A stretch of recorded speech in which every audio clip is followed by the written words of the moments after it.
Article 17 of the 1995 Constitution says it's a duty of every citizen of Uganda to be patriotic and loyal to Uganda, as well as promoting its well-being, respect the national anthem, flag, coat of arms, and currency, to respect the rights and freedom of others, protect and preserve public property, defend Uganda and render national service when necessary, pay taxes, combat corruption and misuse or wastage of public property, and it's the duty of all able-bodied citizens to undergo military training to defend the Constitution and protect the territorial integrity of Uganda whenever called upon to do so, among others. Eyes forward!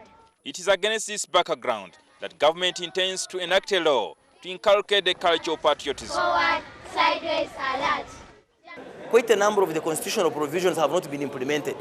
They lack enabling laws. So I think we need a law on patriotism to go into detail, to define the duty of that citizen. However, some lawmakers fear that if the bill is passed into law, it could further militarize politics and push the agenda of regime indoctrination. The trainings have been conducted in combat. Does it mean that only the people in combat are the ones who are patriotic?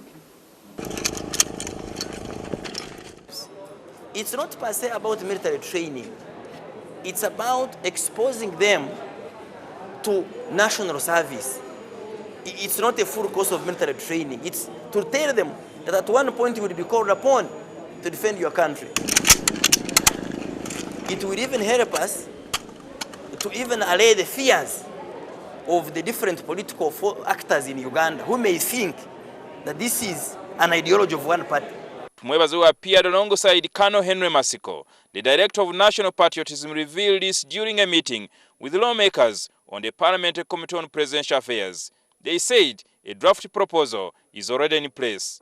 We think that would be good if we go to the backing of the committee, that this important national program for the future of the nation is backed by the law.